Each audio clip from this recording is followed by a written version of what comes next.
ఎందరో మహనీయుల సిద్ధాంతాలు, యోధుల ఆశయాల సమ్మేళనం. దళాధిపతి విజయ్ కుమార్. విజయ్ కాజ్. పేదల చేత, పేదల యొక్క, పేదల కోసం సుస్థిర ప్రభుత్వ ఏర్పాటే అధిక జన మహాసంకల్పం. అందరికీ రిపబ్లిక్ డే శుభాకాంక్షలు తెలియజేస్తున్నాను. జనవరి 26న దేశవ్యాప్తంగా మనం రిపబ్లిక్ డే దినోత్సవాన్ని ఎంతో ఘనంగా, ఎంతో సంతోషంగా, కోలాహలంగా ప్రతి చోట, ఒక విద్యా సంస్థ దగ్గర నుంచి ప్రతి ప్రభుత్వ సంస్థ కానీ, ప్రజల యొక్క సంస్థలు కానీ, NGOs కానీ, ప్రతి ఒక్కరూ దేశం యొక్క పండుగను ప్రజలందరూ కలిసి జరుపుకోవటం అనేది 1950 జనవరి 26న ప్రారంభమైనటువంటి ఈ సంస్కృతి నిరంతరంగా ఈ దేశంలో కొనసాగుతూ ఉన్నది. అయితే ఈ రిపబ్లిక్ డే మనకి దేన్ని సూచిస్తుంది? 1949 నవంబర్ 26న రాజ్యాంగాన్ని ఆమోదించుకుని, రాజ్యాంగం అమలులోకి వచ్చిన తర్వాత మొట్టమొదటిసారి 1950లో ఈ రిపబ్లిక్ డే దినోత్సవాన్ని జరుపుకోవటం జరిగింది. స్వాతంత్ర్యానికి రిపబ్లిక్కి ఏమిటి తేడా? 1947లో స్వతంత్రం వచ్చినప్పుడు మన దేశం ఒక స్వతంత్రత సాధించినటువంటి దేశం. కానీ రాజ్యాంగం అమలైన తర్వాత 1950లో రిపబ్లిక్ గా అవతరించినప్పుడు ఏ ఇతర దేశం కూడా మన దేశంపై ఎలాంటి ఆధిపత్యం లేకుండా సర్వ సత్తాక గణతంత్రం, సోవరిన్ రిపబ్లిక్ గా రిపబ్లిక్ డే నాడు అవతరించడం జరిగింది. అంతవరకు ఇతర దేశాలు ఏవైనా మన దేశం యొక్క అంతర్గత అంశాలలో వేలు దుర్చేటువంటి అవకాశం ఉండేటువంటి పరిస్థితి నుంచి ఎప్పుడు ఎక్కడా కూడా ఏ విధమైనటువంటి పాత్ర లేని స్వతంత్రత సర్వంగా కలిగినటువంటి దేశంగా 26న జనవరి 1950న అవతరించడం అనేటువంటిది మనం చూసాము, తెలుసుకున్నాము. అయితే ఏమి సూచిస్తుంది ఈ రిపబ్లిక్ డే అంటే, భారతదేశానికి ఒక రాజ్యాంగం ఉందని, ఆ రాజ్యాంగంలో రూల్ ఆఫ్ లా పాటించాలని, వ్యక్తులకు లిబర్టీ, స్వేచ్ఛ ఉన్నదని, ప్రజలు సుప్రీం, అన్నింటికీ మించి జ్యుడిషియరీ, ఎగ్జిక్యూటివ్, లెజిస్లేచర్, ఇలా అనేక అంగాలు ఉన్నటువంటి పాలనా వ్యవస్థలో అన్నింటికన్నా ఎవరు ఎక్కువ, ఎవరు ఉన్నతం అని అంటే పీపుల్ ఆర్ సుప్రీం అని ఈ రాజ్యాంగం మనకి చెప్తూ ఉన్నది.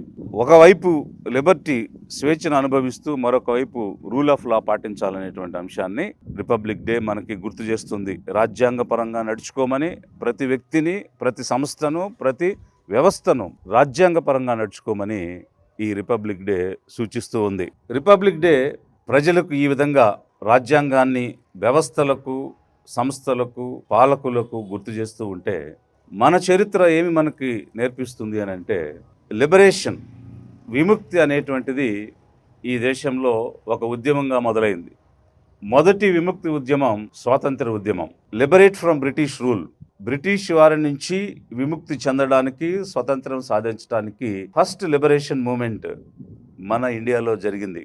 ఆ విధంగా స్వతంత్రం సాధించి ఈ దేశం లిబరేట్ అయింది, విముక్తి చెందింది.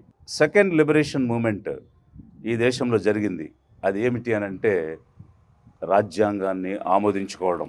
రాజ్యాంగం ఆమోదించడం ద్వారా సెకండ్ లిబరేషన్ మూమెంట్, అప్పటి వరకు ఆధిపత్య వర్గాల కబంధ హస్తాలలో, బానిసత్వ దాస్య శృంఖలాలలో నలిగిపోయినటువంటి జనం, కోట్లాది మంది జనం, రాజ్యాంగపరంగా ఈరోజు బ్యాక్వర్డ్ క్లాసెస్, షెడ్యూల్ కాస్ట్ అని, షెడ్యూల్ ట్రైబ్స్ అని, మైనారిటీస్ అని, అదర్ బ్యాక్వర్డ్ క్లాసెస్ అని రాజ్యాంగపరమైనటువంటి పదాలతో మనం పిలుచుకుంటున్నాము.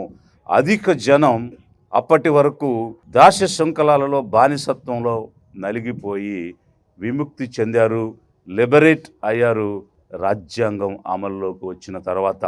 ఎందుకంటే రాజ్యాంగం జస్టిస్, లిబర్టీ, ఈక్వాలిటీ, ఫ్రెటర్నిటీ అనేటువంటి సూత్రాల మీద ఆధారపడి నిర్మాణం అయినటువంటిది. కాబట్టి రెండవ లిబరేషన్ రాజ్యాంగం ద్వారా అధిక జనులకు ఈ దేశంలో వచ్చింది. అయితే what is the need of the hour, what is the need of the day, what is the need for this country అని అంటే, we need to have third liberation movement, మూడవ విముక్తి ఉద్యమం, మూడవ ఉద్యమం నడవాల్సిన అవసరం వచ్చింది. ఎందువల్లంటే, రెండు లిబరేషన్స్లో సాధించినటువంటిది ఈరోజు ప్రజలు అందరికీ సరి సమానంగా దొరకటం లేదు.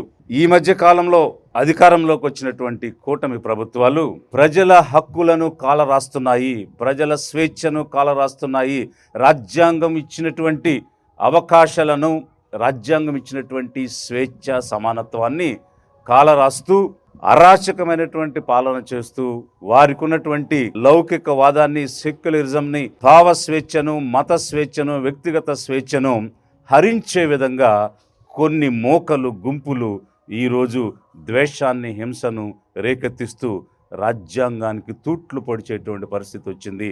దాని నుంచి మనల్ని కాపాడుకోవాలి, ప్రజలనే కాపాడుకోవాలి. ప్రజలకు మించిన శక్తి, జనశక్తికి మించినటువంటి శక్తి భూమి మీద ఏది లేదు. కాబట్టి అధిక జనం ఏకమై 3వ విముక్తి ఉద్యమం కోసం, 3rd లిబరేషన్ మూమెంట్ కోసం సిద్ధపడాలని ఈరోజు రిపబ్లిక్ డే రోజు లిబరేషన్ కాంగ్రెస్ పార్టీ ద్వారా అధిక జనం కోసం పిలుపునిస్తూ ఉన్నాము. మేల్కొని మన విముక్తిని మనం సాధించుకోకపోతే ఈ మతోన్మాద శక్తుల యొక్క ఆధిపత్యంలో, పెత్తనంలో నలిగిపోయి రాజ్యాంగం ప్రసాదించినటువంటి స్వేచ్ఛ, సమానత్వాన్ని కోల్పోయి మళ్ళీ ఆ బానిసత్వ నిర్బంధ విధానాల్లోకి నెట్టివేయబడేటువంటి పరిస్థితి వస్తుంది. ప్రజలారా మేల్కొనండి, గమనించండి. మనం ఓట్లు వేసి గెలిపించి మనం పాలకులుగా చేసుకున్న వారు మనపై రుద్దుతున్నారు బలవంతపు సంస్కృతులను, బలవంతపు అలవాట్లను, మనకు ఇష్టము లేని నచ్చనటువంటి అంశాలను, వ్యక్తిగత స్వేచ్ఛను హరించే విధంగా రుద్దుతున్నారు. వీటి నుండి విముక్తి చెందాలంటే మనమందరం కలిసి 3వ విముక్తి ఉద్యమానికి సిద్ధం కావాలని లిబరేషన్ కాంగ్రెస్ పార్టీ పిలుపునిస్తూ మరొకసారి భారతదేశ సంస్కృతిని, భారత సమగ్రతను, విభిన్న ప్రాంతాల, భాషల, మతాల జాతీయతను కాపాడే విధంగా యూనిటీ ఇన్ డైవర్సిటీ అనేటువంటి ఆ యూనిక్నెస్ ఏదైతే ఉందో, అనన్య సామాన్యమైనటువంటి ఈ భారతదేశం సమగ్రంగా ముందుకు సాగే విధంగా మనందరం కూడా చేయి కలిపి ముందుకు నడుద్దాం. దేశం కోసం పునరంకితం అవుదాం. దేశ సేవ కోసం మనం సంఘటితం అవుదాం, సమిష్టిగా సాగుదామని చెప్పి తెలియజేస్తూ రిపబ్లిక్ డే శుభాకాంక్షలతో ముగిస్తున్నాను.